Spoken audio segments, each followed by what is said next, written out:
The figures suggest that Schumacher and Fangio were better, but the people who know, they tell a different story. I think Senna, I will put him in number one. For me, Senna is number one. For me, he was number one. I will put Ayrton Senna as number one. For me, Ayrton Senna undoubtedly was the number one. I would put him number one. You know, he was definitely the greatest driver. If you ask me, I put Senna as well in number one. Martin Brundle, who raced against the Brazilian for 11 years, is well qualified to explain why Senna was the ultimate driver's driver. He had a God-given talent that I haven't witnessed anywhere else. A sixth sense of where the grip was before he turned into a corner. If you look at this Lotus here, even when it's going in a straight line, it is dancing. Absolutely. And there. You look at these and you think, Here we go. I can't do that. I think Senna's ability to be able to drive completely on the limit. Some of the laps he did, we know, were unbelievable.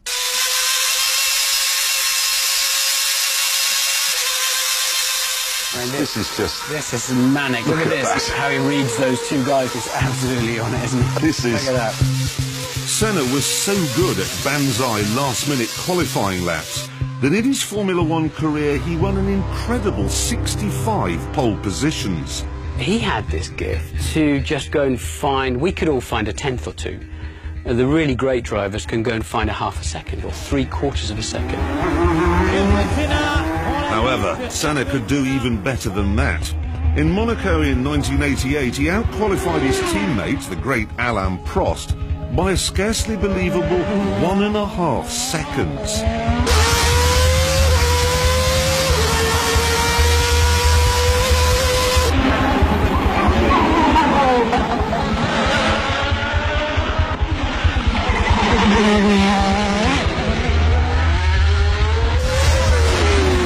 Nobody in the end wanted to spoil Senna's pole lap. And when you saw the day-glow McLaren and the very bright helmet of Ayrton Senna, he would come through and we literally jumped out of the way. You didn't want to be the one they all talked about as having blown the lap that the whole of the Grand Prix venue was looking forward to. But it wasn't just out-and-out speed that made Senna special. He was so good because he was working so hard on details. And I improved the car also there and there, but he went in the fine details. That's why it was fantastic. Yeah, the worst is here. The worst is the second chicane and in the third chicane. But it's because the asphalt goes like this, in the third chicane and it's like this. In the second chicane is you're coming bumpy. And if I think back to when I was his test driver at the beginning of the '94 season, after the second day he had a small incident and tweaked his neck, and that was it. The test was over as far as he was concerned. I came in the following day and he was there in the morning. I thought, oh, okay, he must have made a miraculous recovery. But in actual fact, he was just there to listen to what I was saying to the engineers, to work out whether he could trust my feedback. And when I compare that to Nigel Mansell, when I was his test driver, he would set a lap time and then he would bugger off to the golf course. Another weapon in Senna's armoury was his utter ruthlessness. Prost having a look, and Senna's sliding into the pit wall. Schumacher trying to take Ayrton Senna. Now let's see if the Brazilian moved across. Indeed he did. He often used to put us in a position that you were going to have an accident and he would leave it up to you to decide whether to have that accident or not.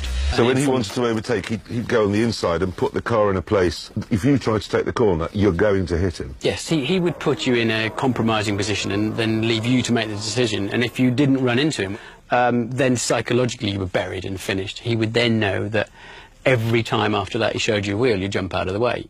He's got Mansell climbing all over him. He has no reason to stay out. I think Even the giants from Senna's era respected his toughness. I don't think there was any qualifying session or any race he went into that he wasn't prepared to put it on the line.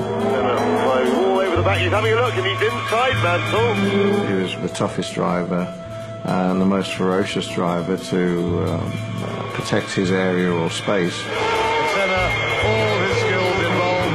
He's got a much slower car, very clapped out tyres on his car. Mansell's got fresh rubber on. All grip in the world. Senna blocking away and sliding a lot. Senna knocking it down. Mansell weaving this way and that way, but Senna won't let him pass. He's got the racing line, he's going to keep it. When there is a gap, you either commit yourself as a professional racing driver that is designed to win races, or you come second, or you come third, or you come fifth. And I'm not designed to come third, fourth, or fifth. I race to win. And if you no longer go for a gap that exists, you're no longer a racing driver. I mean, you had to be, back in the 80s, Crazy. A bit of honesty here. you know, you've got your Mansells, Piquets, Prost.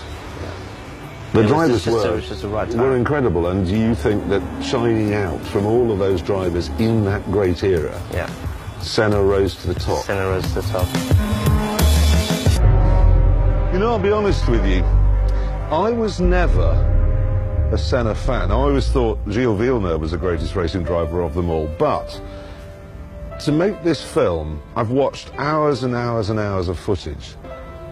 And the thing is, Villeneuve was spectacular on a number of occasions. Senna, he was spectacular every single time he got in a car.